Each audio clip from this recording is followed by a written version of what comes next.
All right. So, hi everybody.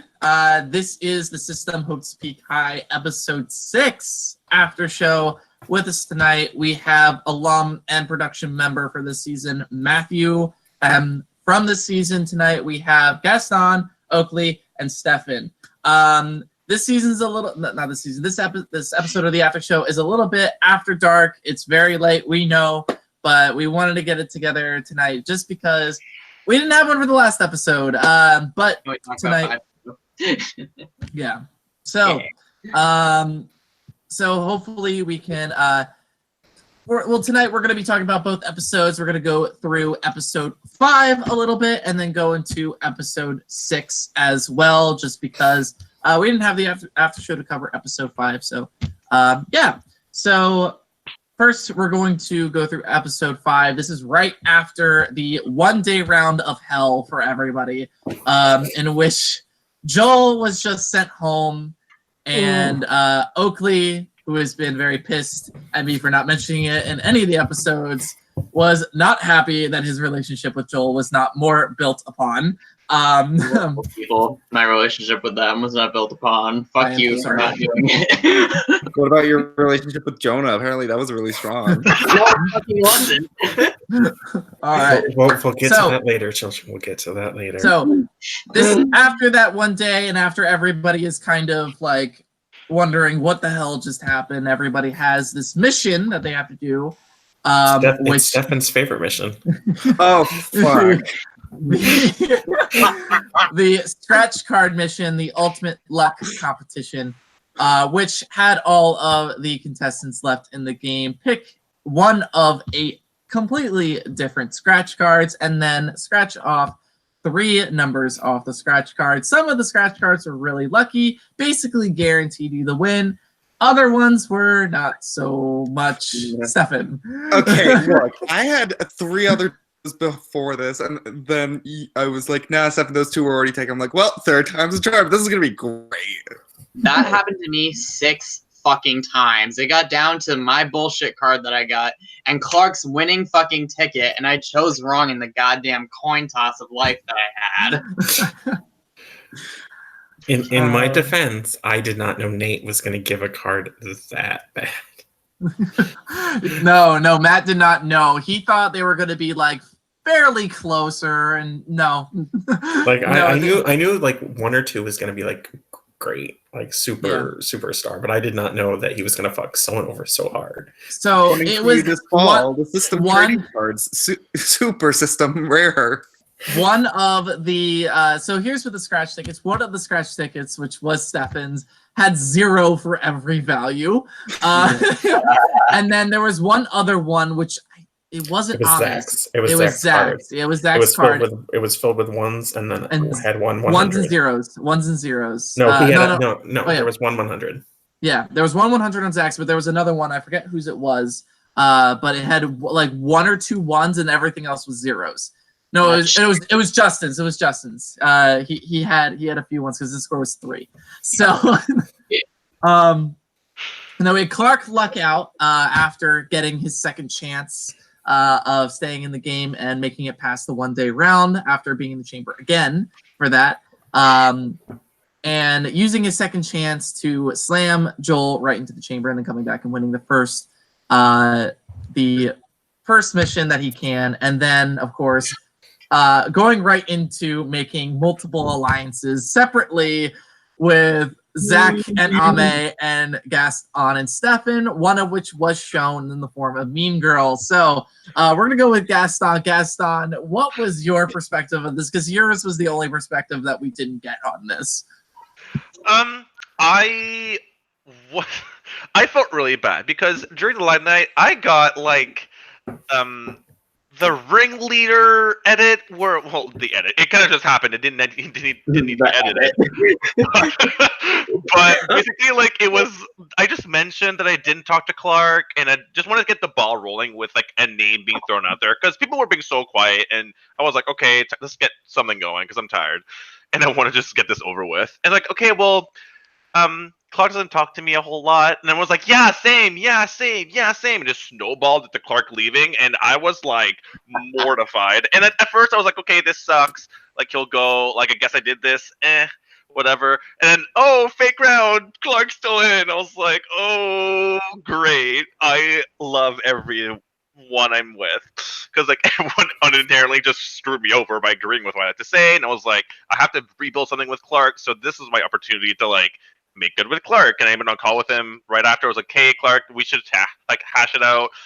Start anew. Here's why I did it, and then it actually went pretty well. I don't think he really expected me to vouch for him anyways, and it wasn't like I tore him to the ground. So I salvaged it, and I'm like, let's make an alliance, and he's like, let's go, and then Stefan and I and Clark, and it went well. I trusted him a little bit more than I did, but was still aware that he was going to be coming for blood for almost everyone else. So I don't think it helped that he also had an alliance with like 3/4 of the League of Villains. And we knew about what was happening. Yeah, like, Clark, I can't relate. Yeah, it was very helpful, and then like Stefan said, being aware of Ame and the whole Ame, Zach, and Clark alliance, then I knew like I was in the know with what he was gonna do, and knowing he wasn't throwing me under the bus, I felt a lot safer. So after that was good, I was good. Were you guys able to figure out that he was actually more with you than he was with Zach and Ame? Because that was a part that I actually cut out, but he did lean towards you guys. I was actually, I was like really paranoid, thinking that I just screwed Clark over hard because I had like formed a final two with him called Pinot Grigio when I was drunk. I thought it was great. I thought it was brilliant. But then literally after, I turned on him and I didn't really save him. So like I was like, well, I already betrayed Clark kind of, and yes, I voted to save him, but like I didn't really give him too much to trust me. So it was always in the back of my mind. I was like, maybe he just trusts Ame more. So I'm like, I really didn't know how to trust that. It honestly was not the most impactful thing.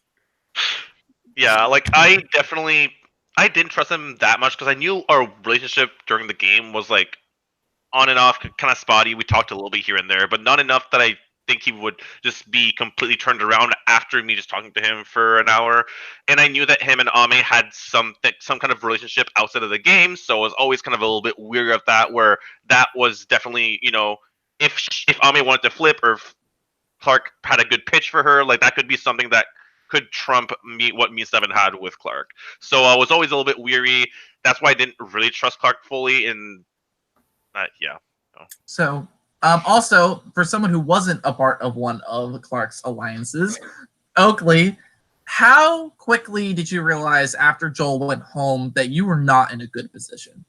I basically sat there and was like, well, my team was just fucked, so I'm going to be fucked. And I was sat there calm and collected whenever I would speak to these awful people when I would get on calls with them. But I wanted to jump up and scream, this is some bullshit, because I knew it was happening and I couldn't do anything about it because I didn't want to fuck my prism ratio.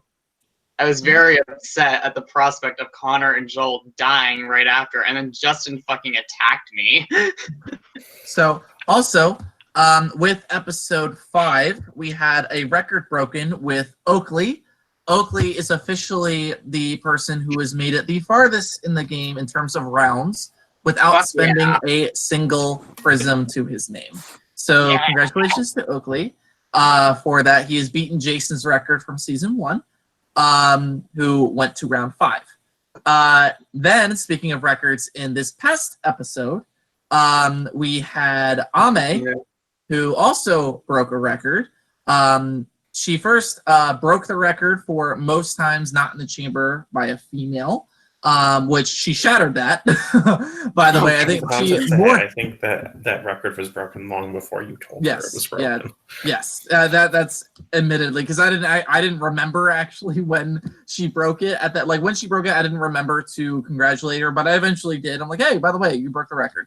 And then when she did break the record, she also got a congratulations for broke her previous record, and then she tied Steve. So Steve and Ame currently are tied for the record for most rounds in a row for not being in the chamber, or most chambers avoided at the very least, before going in for the first time. So my favorite people. yes, Matt. So, going back to the episodes before things get awkward, in episode 5, so Oakley, we're gonna talk about Justin's attempts to kind of bridge the gap with you, and try to do some damage control. How mad were you about that entire situation, and how uncomfortable did you feel in that entire I was situation? pissed off. It wasn't shown because I don't think it was recorded, but after we live night with the fake chamber, it was after the fake chamber, we got on the main like house chat call or whatever it was, and Zach was there, and it was just me, Zach, and Justin. And Justin was like, "Yo, Oakley, I'm sorry. I feel really bad. I didn't really mean it. I just started talking, and I was just kind of like, it's neither here nor there." I was being so passive aggressive about it. I was just so angry and pissed off, and I was just thinking the whole time, I'm gonna fuck you so badly. So, Oakley, when he said Stefan, Gaston, and Ame in succession like that, did you immediately, and then immediately followed by, I trust them the most, did you think that they had a group together, or was it just along the lines of, I can use this information to save myself? Because of my situation with alliances, which again we're not touched on because no one was fucking loyal to me at all. Stefan, do not even give me that fucking look. I was in an alliance with Ame and Stefan, and then I was also in an alliance with Gaston with Joel at one point before he fucked over Joel. So I was thinking, okay, Justin probably has not even Gaston. I will fight you. I was in the chamber with him. I do not care. Do not speak to me about Joel. I thought Justin was basically doing the same thing I was doing, so it didn't click in my brain that the four of them were all together. I just knew that they were interconnected like I kind of was, but Justin was just more part of the in crowd and the cool kids club, which I was not gracious enough to apparently be included in. Thank you for that, Stefan and Gaston. So I might have found on the list originally, but I was like, Justin, we got to narrow this down. Oh, man. I don't give a fuck what I was on originally. Stop laughing. I have a question for Stefan. Go right ahead. This came in a conversation I had with Oakley earlier. When this is kind of speeding towards the chamber, like when we find out who's in the chamber, did you ever consider getting rid of Oakley, even though he was the mastermind's choice, or did him being the mastermind's choice make him a non-option to people? Oh no! Like at that point when everything was announced, Ame, Gaston, and I, we had already had like our emergency conversation after the whole Oakley Justin scenario, formed the unholy trinity, and then we were on board making sure fuck in the chamber. And by the time that happened, we had already invested so much time into that. We're like, okay, we just gotta we just can't look back. We just gotta go forward. We have to have our on. He's got to go. He's got to leave. We got to leave the fucking glue factory so he goes round. I was about to touch into that, but I'm glad you got it, Matt. So yeah, it was because it was fresh in my mind. I was like, I need to ask this. I saved myself on my fucking own. I'm so happy. So the one thing that the edit didn't really show is that it wasn't really a real blindside. Like Justin was blindsided that he was put into the chamber. He was blindsided that his allies were turning on him. But he did have a few moments at the end of the round where it all kind of like glued together, and he was like, "Oh, I'm leaving." And there wasn't any video footage, unfortunately, of it, and that was kind of sad because I actually did want to show that where it showed Justin's face of just like showed like what he was going through, because towards about I think that like the last hour of it, Justin was just messaging the main chat like, "Hey, like," and the League of Villains, let's just like, "Hey guys, am I leaving? Am I going?" Like and his guys, production chat. Yeah, and his production chat too. And he was just like, "Guys, just tell me if I'm leaving, please." And it was just like, I know I'm going. Like, and it was very sad to see. unfortunately. It was like Justin went through the 7 stages of grief. Yeah, like he was super bummed out. He was about to leave the game, and what made it worse was like no one messaged anything to him in the League of Villains or the main chat, but it was To just be like, fair, yeah. I didn't actually think Justin was leaving. I thought I was leaving because everyone was fake to me up to that point. So I was like, why stop now? So, like, at that point, Gaston, Stefan, and Ame just completely ghosted the League of Villains chat. They were done. It We were was like, dead. Like, gone. You're like, bye. Goodbye. So- Disney had died and something had replaced it. Oh my Yeah. god. So, so who came up with the Unholy Trinity name, like, specifically? I think it was Stefan? Yeah, I came up with a name. Yeah. I was going to say it was either Stefan or Ame. I It came wasn't up Gaston. with Yeah, I I don't think think it was me. it was mainly for like no one really suggested it. It was just, or like I did it very subtly, but it was like, okay, out of necessity, this is what I have to be. Like we're already so far deep in this game. It's like this is what it's gonna have to be from here on out. As for this, I don't know where that. I want to say Ame. That was Ame, I'm pretty that sure. was Ame. That was Ame. It was definitely not me. Guess- I could barely do it. I was like, well, It's make a and triangle with your fingers. I'm not even in the alliance and I can do it. well, and not to shade Gaston too much on this matter, but Gaston never came up with any good name ideas or anything. It was No. always someone else. it was always Ame. She did all of the alliance names, really. The League of Oh, we were Villains, doing Beauty all and the the alliances Beast, in season. Unholy Trinity. Like she was a driving force behind all those. names, League of Villains was Stefan. That was Stefan. But My the, apologies. comments on the video or on the live stream really quick. A lot of people are loving how the art competition was actually a physical one. I Oh my god! I will say my Julian? favorite thing in the episode was where you put my comment. Silver for art. Julian said, Nate, art challenge. Also, Nate, endurance. I knew everyone was going to kill Nate when he decided that the art comp was going to be. I knew it. the thing I proposed. thought it was hilarious. I was so ready for that endurance challenge. You have no idea. I was gonna get fucking prisms too, but I decided to scratch my beard, my blonde ass if beard. it wasn't like completely obvious, Stefan basically went like this in the mission, and that's why we had to disqualify him. His whole hand came out from under his chin. Okay. This was not a we. This was a Nate. This was a neat decision. And then he went to my DR and was like, "Hey, Stefan."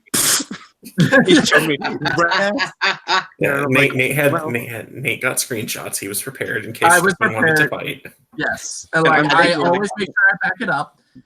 But to be fair, Matt, you said okay. Like, that's, What if I had said no, Nate? Were you really going to listen to me? I don't know. I think the funniest thing about the challenge for me was that I made a whole confessional before I actually tried doing it that I'm glad wasn't in the episode, but it's just me talking shit about everyone else's physical capabilities, and then I got second last. Yeah, Mr. Spartan. I was like, the only person who can physically beat me in anything. Okay, why did he freeze right when he was talking? It reminded me did of I the freeze? video, Oakley, that you sent to the alumni chat for season 4 of you at the Spartan slide thing. Like, Oakley's at the top, and he's like, I'm the best here. And then physical endurance comp comes up, grabs him, drags his ass down. I got yanked off of a fucking slope that was like 10 feet high, and this dumb bitch didn't grab Oakley at the me on the bottom. way down. Basically, you were yanked from your endurance high horse hella fast. I really fucking was by all of you guys. One more thing that you ruined for me. I did so bad. I got like 5th place. I was like, that was. I don't understand. You beat me by like 2 fucking seconds, and I wanted to kill you for it. And yes, Zach, shout out to Zach from season 1. Yes, I did. I didn't sit in on that conversation at first. I joined it later. But I actually joined it, I believe, around the time Gaston joined it, just to watch and listen because I do that. But when I went back to edit, I had to sit through that entire goddamn conversation just to make sure there wasn't anything important said, because I knew at the end of that there was actual like important stuff. So I had to make sure that there wasn't anything before that was like purposeful. Like I would have. Who wouldn't want to listen to me talk drunk, depressed with There was a solid Nobody 5-minute part of that where like Ame and Stefan were just drunkenly saying "Barefute" to each other. So Nate, is this up there with the 2.5 hour Pokemon conversation Miranda and I had during season 2? Yeah, that was at least entertaining for me. Like, Oh my god. For me, like wine, I'm just like, please, I need wine after that. I need like 3 bottles of it. So, God. but no. How did like half the cast only? Okay. So Julian has a question. How did like half the cast only last a minute? Because nobody in this cast does leg day. That's what I'm saying. Like, I was expecting people to go for like fucking half an hour, and then everyone was out within like a minute. I'm like, No, like, bitch, I have no body strength. Upper body I think strength. I was works because we can't compete live. I I'm was the just most lazy as disappointed shit. because when I was like in my prime, I could do 10-minute wall sits. So I was like, oh, I got this. And then I realized I got fat when I got to college, so I can't do anything. I think the reason people didn't do as well is because it's not really wall sit. You really have to hold the pose and Yeah. like stay locked in that position, and that's not. And I kind of giggled at Gaston's submission because, like, when he looked at the camera, you could just see in his face, like, "Oh no, I'm almost done." Like, he's like, "Oh shit." No, like I got there and like 30 seconds in, I'm like, oh no. I think That sounds like the Shout world out is that about to needs be end. done for Clark's Chipotle moment. Like, also, for anyone wondering why Clark wasn't in the episode as much, despite it being his last episode of the season as a contestant, that's because Clark didn't submit anything after the mission. So, Oh my god. why. So if you do play my game, be sure to submit something, because that way you will be in the episode as long as like you're important to what exactly is going on in that particular part. I can't guarantee everything for every episode, obviously, because not everyone has been in every single episode of the season, but as long as it like one makes sense plot wise and one it makes sense like plot wise for the episode and plot wise for the overall continuity of the entire season, you will be in like these episodes at some point. So Or if it's really funny, you know. or it's funny, yes. Or drunk off your ass. That's how Nick Mana got in most of his episodes. Yes. Nick is extremely entertaining as a confessionalist, so shout out to Nick Mana from season 2. The only nice thing I will ever say about Nick Mana. Okay.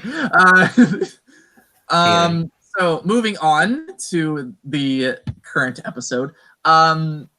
With this episode, we also had the whole conversation between Gaston, Oakley, and Zach trying to target Ame. It was fun being a fly on the wall for that conversation. So Gaston, Zach, and and Oakley were all came together. And by the way, for context for this actually wasn't a private call.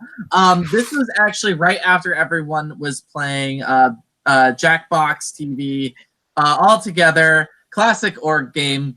And they were talking about the clues. Unfortunately, they were talking about it so sporadically that I couldn't actually edit it together and make it actually coherently like a conversation, because it was literally like, oh, Nate posted something. 10 minutes later, somebody else says, what the fuck is this? Like, literally, Zach and I like, what the fuck are we doing right now? This is awful. So trust me, it was just as amusing being there. Oh, shut up, Matt. But with Gaston, Zach, and Oakley, it was like tiptoeing around who they wanted to actually go. Meanwhile, you have Jonas scheming in a corner like, I'm gonna get out of my ass this round. God, Jonah locked himself in a fucking bathroom stall, and it was just like putting like little dolls. Like, this is gonna work. This is gonna work, man. No, Jonah was more like Gollum. He was in his corner being like, my precious. From two Jonah's like to support Jonah's case. no one was really giving Jonah a lot of information. And at that point in the game, Jonah also was like, there's no point in me trying to build an informational relationship with people. fucking tried. Everyone fucking tried. He just never gave everything at any point, and it was like, well, what do we do now? From his perspective, he was also in the chamber for almost in the chamber for multiple rounds in a row. And then when he's finally in the chamber, he's hearing his name go around everywhere. So he's thinking everybody's against them and no one wants to work with him genuinely. And everybody, what everybody's given him is just lip service. So to Jonah, no one's on his side. He's on the bottom guaranteed. And like, I can understand the perspective, but like, he probably should have told Oakley, like, hey, like, I am going to like absolutely crucify Ame in terms of in popularity. Don't touch Ame. Take Ame the fuck out, Jonah, and I will support you. Yeah. Get her out of this fucking game. So with Gaston, Oakley, and Zach, how much confidence did you guys have that actually was going to work? Zero. Less than zero. -27. I had no faith in Zach, and I knew Gaston wasn't helpful at all, so I figured that it would have to rely on me, and then I fucking didn't want to spend anything, so here we are.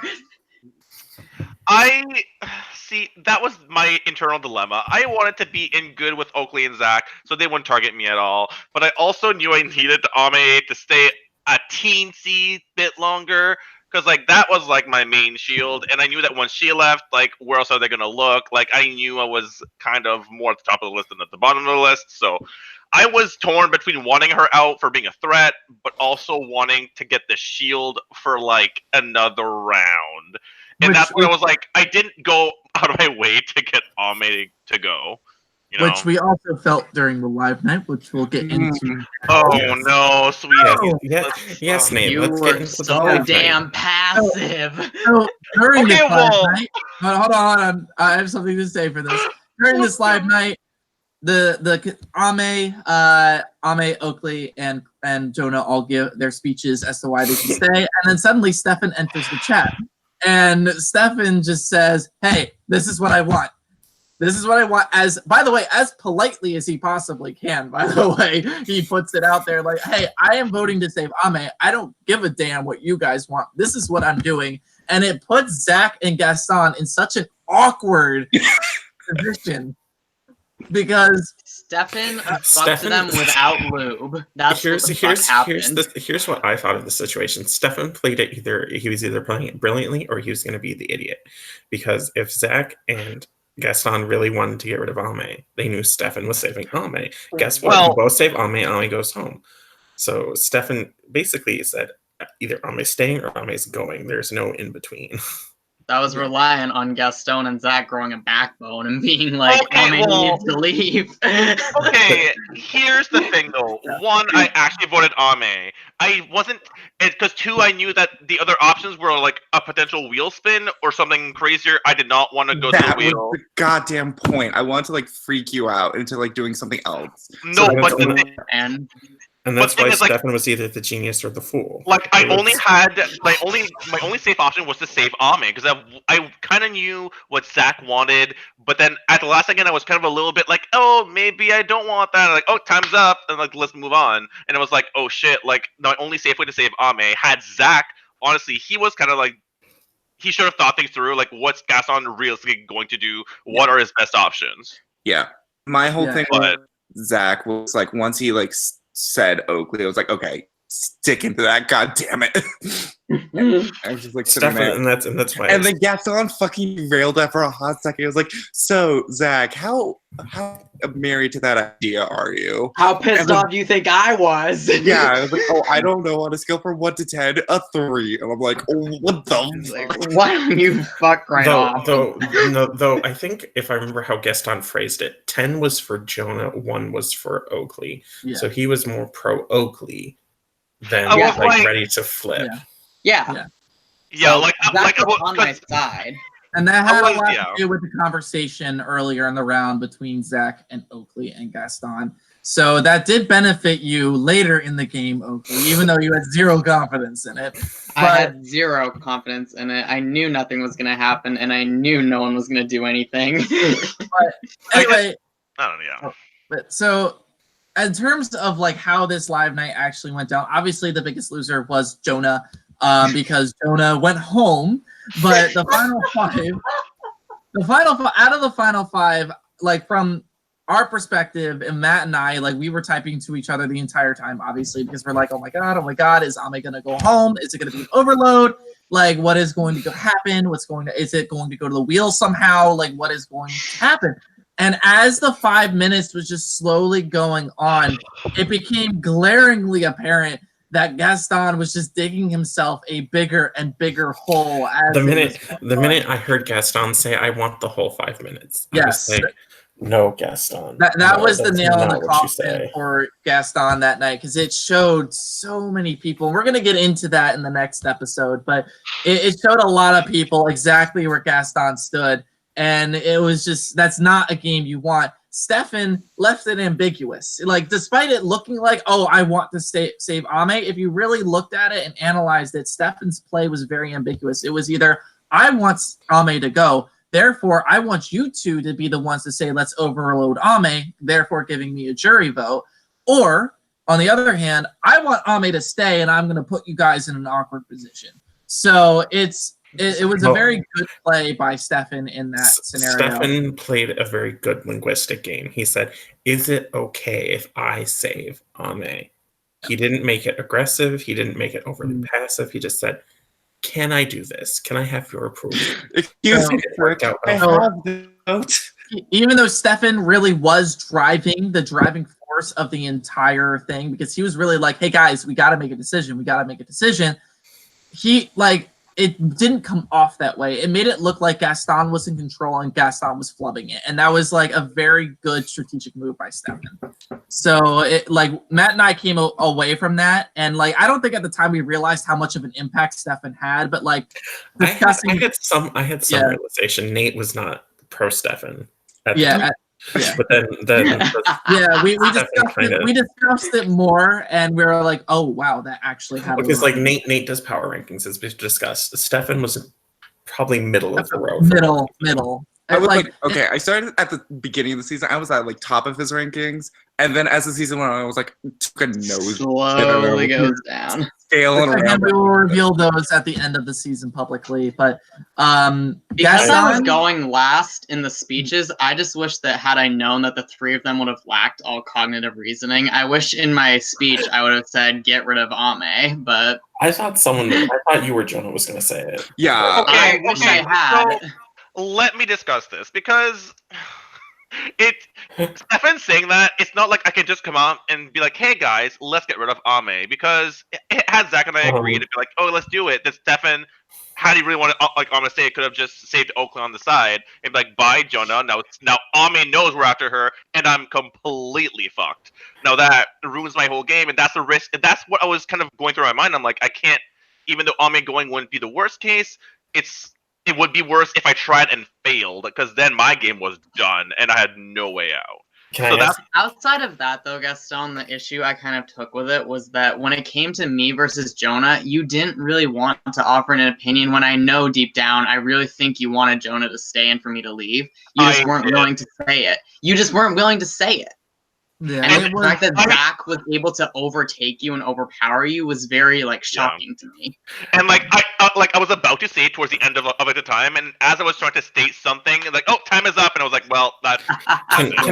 I have another question for Gaston and Stefan, because they voted that round.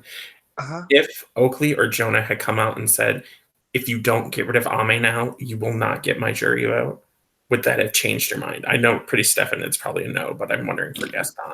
My goal was really just to get Jonah out that round. That was it. I had an alliance. With Ame, but Jonah served me no purpose. Like, if I could get him out. It was more. Yeah, I know. I wanted you to have it, at least the opportunity to answer. I'm just doing it for the attention. I don't know. I would have been in more in turmoil had that been said from either or both of them. because knowing that they were at risk, it's like I don't know. I would have been thinking a lot more clearly and been like, "Hey, Zach, like, what do you think about this?" Like, I don't know. Honestly, I think that from a strategic point of view, it actually did Gaston more of a favor that neither of them said it than anything. Just because if he did end up flipping it onto Ame and getting Ame out, or if worst case scenario is like Ame like stays, Ame has a good idea. Like, okay, two people, one of them is out now, but there are two people who just told the voters to get me out. Like, that's gonna like make some distrust happen because clearly they felt comfortable saying that. And like it's just gonna come around to like who did they feel comfortable saying that to? And she probably would have guessed it would have been Zach was one of the people that they like one of you guys was feeling comfortable to, but it would have taken more than that. Obviously, I don't think she would have doubted for a second they were talking to Stefan. Like I think that was clearly not meant for Stefan if they had said that. It would have been. Exactly. I think she would have eventually figured it out. It was Gaston and Zach who that was meant for. Yeah, like had they did that, they would have put me in such a weird spot where none of the three options would have really helped me. Yeah. Oh, which inspires another question because Nate, you and I talked about this. Stefan, did you ever suspect that they might overload Ame? And if you thought they were, would you have flipped your vote? For a second, yeah. Especially when Zach was like saying, "Oh, how Marion was like I like a 3," and then I'm like, okay, something's not adding up because like in my mind, Zach had a close relationship, quote unquote close. It was closer than Jonah. So I was already inclined that he was going to take it. So when he started saying, "Oh, I'm not like thinking too much," I'm like, part of it clicked. Like, is something up? Is something like not processing right? And like, I knew like I would either be voting for Oakley or Ame. I just had to figure out which one in the moment. Okay, because that was something Nate and I debated in the moment was would Stefan have had the wherewithal to flip his vote if Zach and Gaston had communicated? Observant. He was like only when it was time he was trying to put pressure on Zach and Gaston. He was just kind of sitting back and just watching. And that was he was watching me crumble pretty much. Yeah, exactly. Yeah, and I kind of have a question for Zach Stefan were now. like really internally trying to view what was happening, what would happen if they did it. Stefan was thinking in the moment and was like, okay, what is everybody else doing? And it was very apparent by the way that he was talking, by the way that like everybody was reacting to him, that he had a better sense of what exactly was going on than the other two were. Stefan, had you thought that they were going to try to overload Ame, would you have voted me or Jonah? You. Okay. Because then Ame would have been safe and you would have been safe. And at that point, again, Jonah served no purpose. I like that. So now we are looking forward to episode 7. Final 5 is upon us, and we have 3 of the final 5 here with us now. After this live night was over, which we're going to get into the beginning of the next episode because we talk about the mission after this all goes down, and it is a favorite mission of mine. Oh wait, is it? Oh, I yeah. It is one that Matt remembers very well. I don't remember it. It was the No! It was the mental maze, right? No! Yeah. I'm the reason it came back. No, but I actually really liked that. It was fun. It was interesting. Fuck you. It was horrible. It wasn't as hard as I thought it was going to be. It was bullshit is what it was. I'm definitely going to be showing a flashback to season 2 in the next episode. Fuck I can't wait. Well, you can only show Steve. I wasn't that bad. No, you were just like, okay, I'm just done with this. Steve was just like, I'm going to cry. Like, I thought I was gonna have a mental breakdown. I was so. So that might give a little bit of a spoiler for the next episode, but not too much because there's only 5 people left. But 20 days in, I was just done. you can tell like if you look at like the first confessional from everyone to like final 5 confessionals from everyone just looks like. First couple confessionals, they're like happy, they're relaxed, they're like, oh, this is fun, this is fine, I'm meeting new people. Things I never experienced during this game ever. Yeah. Feelings of happiness, joy. I mean, when you got a lane out, that was pretty joyful for you. You nearly orgasmed during that. No, I did not. That was the most stressful vote. But no, when it succeeded, that's what I. fine. But and then you look at Final Five and you go to their confessionals. Everyone's just like, "Someone just kill me, please!" Like this. I was so done. I was capped out. This was I was mentally just over everything. I was over the poor miserable people I had to put up with. I think the person who was actually handling it the best at that point was probably Stefan, and I think that had a lot to do with the fact that he had like kind of taken a step back for a round and a half and then like went back in. So like, and by step back, Nate means Stefan retreated into his bottle of wine for a round and a half. Yeah, do we want to explain why? No, we don't have to unless you feel comfortable. Oh, I think it already happened. Yeah, it was like during that time I went through a breakup, so like part of the reason it was like ish, I think during around 3-4 was because I was going through that breakup and also picking up a nice bottle of Barafute. But Gaston was talking in circles. Oakley was just my like, God. I hate everyone was every single confessional at this Yep, point. Ame was like a nervous wreck. And Zach was just kind of depressed. Like, I just wish Ame were here so I could talk shit about her. Wow. And like I love Ame, by the way. Kind of emotionally defeated at the Final Five at this point in the game just because of what happened this past episode. Also, for the alum and anyone watching, please don't give Zach any grief. Please don't.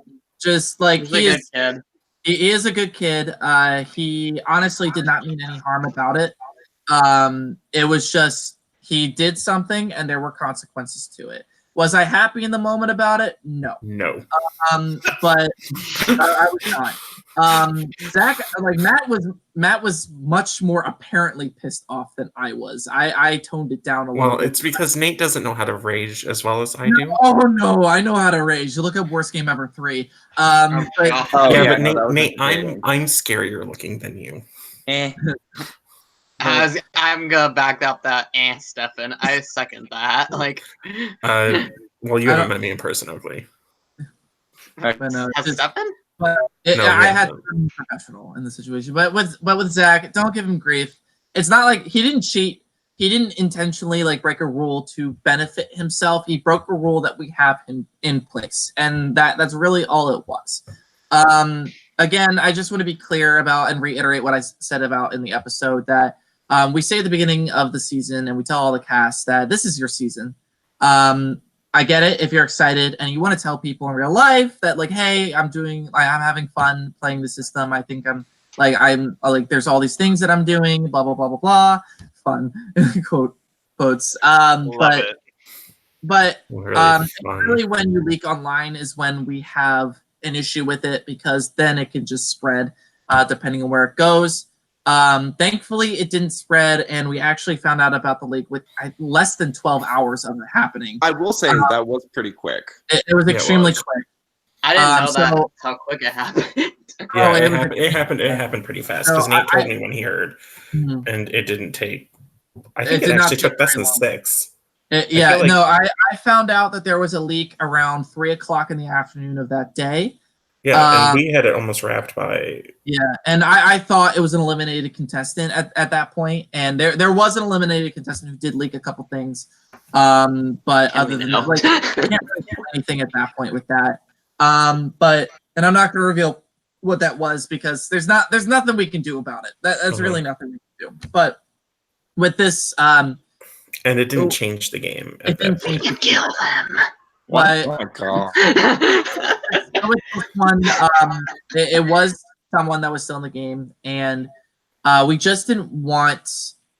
We didn't. The reason why that we punished Zach for this, it wasn't necessarily that like, oh, it's my game, this is my baby. Like, I don't want like people to leak and make it less special. No, it has a lot to do with we don't want outside influences onto the game while the game is happening, and that has a lot to do with like certain things. Like if alumni hear what's going on in the game, they like to get their hands involved, like sometimes depending on who the alum is. There are people in the online reality game community who definitely like to get their hands involved with the game.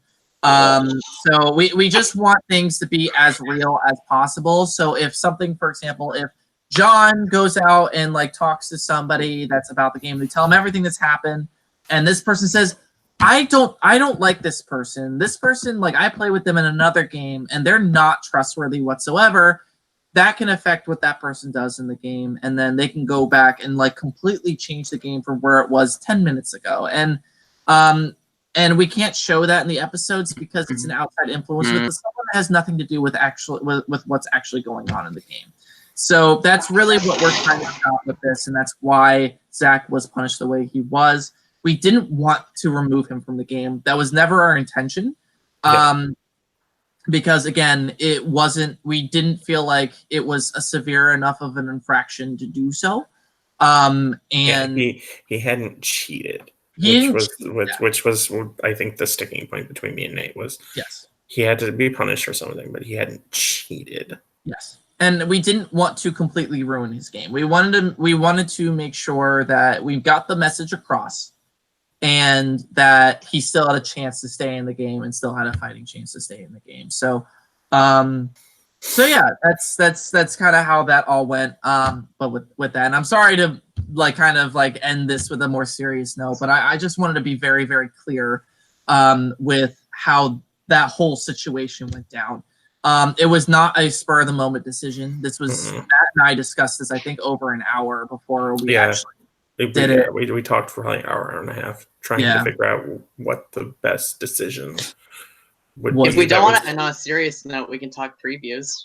Do that. We can go into that in a second. But but I do thank you for the source that did tell me this through it and found out what was happening and told me everything that was happening. It's very appreciative that someone did go out of their way to tell me this stuff because and let us know what was happening, because we want to make sure that this is real and possible and keep the integrity of the game. So anyway, so back to previews. Mental Maze. Mental Maze is back next episode. I actually think this one is a little bit easier than the one in season 2. I think it's a little bit easier because of the time. Yeah. Like, you put this at Final 5. Yeah, it's like barely. We had barely anyone to do it. Yeah. Well, and also the mental strain was much higher. What mental strain? It was just like looking at doors. It's like, okay. No, not the activity. Final 5, like the mental strain of like strategy at Final 5 goes way down than it does at like Final 7 or Final 8.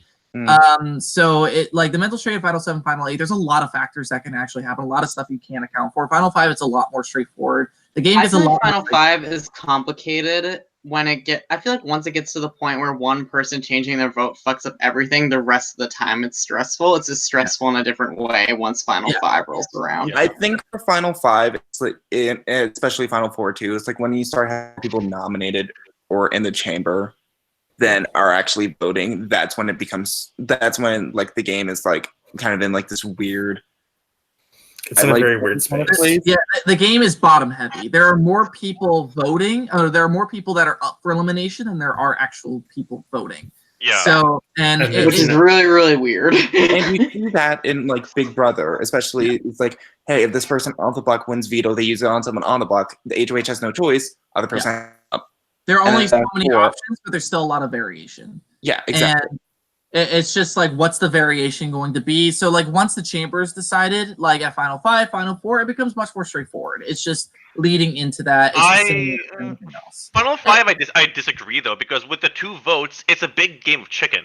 Because the person who locks in their vote first, any of the 3 options that the other person votes will send home a different person.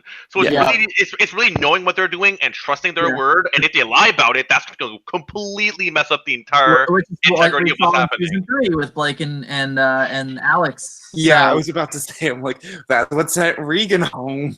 Yeah, Blake didn't vote early. Big mess. He told Alex what he was doing. It gave Alex all the power at Final 5 and said, "Okay, cool. I get to decide who goes home." And you made me do that on a live night. Yep. So and then season 1 did not have that either because they had only one person voting at Final 5 due to a rules infraction at that point as well. There was only one person voting in that, and like kind of similar, but not really. Not really. Yeah, there were 4 people in the chamber. One person had all the power, but it was just like it was much more simple for Ruben in that scenario because he's like, "Cool, I get to take out whoever I want, make it a lot easier for me to get to the final 3." Like that was kind of like his thing. To kind of flashback that Ruben was like, "I want to take out the person that's good at challenges. Let's take out Jason." So that's kind of what it was for him. But Can season 10 be dubbed Cheatgate? I really don't want any more infractions of the rules going forward. It is not fun dealing with that. I mean, considering you haven't ejected anyone yet or expelled anyone, you have done pretty good. I just like if we eject anyone, it is either going to be a major infraction of the rules, or it's going to be They striked out. It's gonna striked out, major infraction of the rules, or it's going farther than the fight between Kamani Dillon and Blake in season 3. Like that was like right at the border where I was like, okay, like I gotta shut this down now, like type of thing. It's like when Allison Grodner got on the phone and there's like, okay, just go to different rooms, guys. Separate yourselves. It was like it wasn't recorded what I said to everyone, but essentially it was, guys, shut up. like don't understand. Like a lot of you are like borderline about to like leave the game. Like and if anything, this season I was the rules police. Yeah. Like if anyone came slightly close to breaking a rule, I was Matt the was one. like alarms going off, and then I would be like, okay, shut the alarms off. You're being over dramatic. Like I feel like outside of the Zach situation, I don't feel like anything else happened that I'm remembering. There was one other infraction that happened. There were. I know. Yeah. It wasn't made public. Just because PM me. I'll tell you after we end the live stream. But it was not made public. It involved an alum. That was not a part of this season. There's one that I think Gaston was thinking of that you're not referring to. Yeah, I'm thinking about something else, but we'll talk about that after. Okay, yeah. But no, there were strikes that were given out this season that were not shown.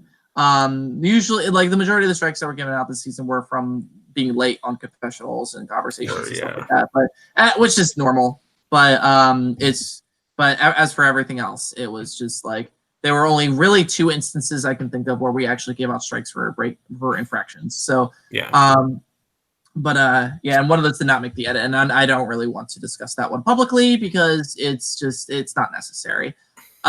Anyway, but as for next episode, I'm very excited for this episode. It just to kind of give you guys a clue. The mission happens. The first bits of the episode are definitely going to be a little bit slower. And then by the end of it, it is just going to ramp up and just have a very, very explosive ending for the final 5. And I know exactly what you're talking about. You know exactly what I'm talking about. I do. But leading up to that, painful as hell. The ending. Yeah, the ending is going to be a perfect lead into the finale. So I am so excited for the next episode, the penultimate episode. So season 4 is almost over. We are 3/4 of the way done. Kind of looking back, how do you guys feel knowing that the journey is almost over? Thank God. I don't know. I'm actually kind of sad that it's gonna end, Aaron, because I really this is probably my favorite game that I've ever played. So just the fact that it's coming to a conclusion is kind of bittersweet for me. Yeah, no, it's definitely a unique experience and a unique game. It was so different, and like there was no way to feel safe. There was no way to like. There wasn't. There was no way to feel secure or even like confident in what you're doing because everyone's still learning the game at the end of the game, and we're like trying to figure out and piece all these pieces, and it's just one big puzzle of an org, and it was very fun. It was just like I think one thing that's confusing for me a lot of the time was the fact that if one person was telling a lie about one thing that they were doing, it completely messed up all of your thinking about what was going to happen during the round, and that's just like such a weird prospect because there's not really any other game that can happen that I know of. Yeah. But also, I will admit this is the first time I've been in anything episodic, so it's been kind of cool showing it off. Yeah, me too. A couple people, especially Mom, who has a bone to pick with Connor. That's because that Connor put Stefan up hard. Yeah, that was fun. But yeah, so if you are a fan of how the season is going, also season 5 is coming up very quickly, and I am so excited to show that. However, if you're not a big fan of Twist, then you are really not going to like what's coming next. So with that, guys, have a good night, and we will see you Okay. for episode 7. Good luck, contestants. Don't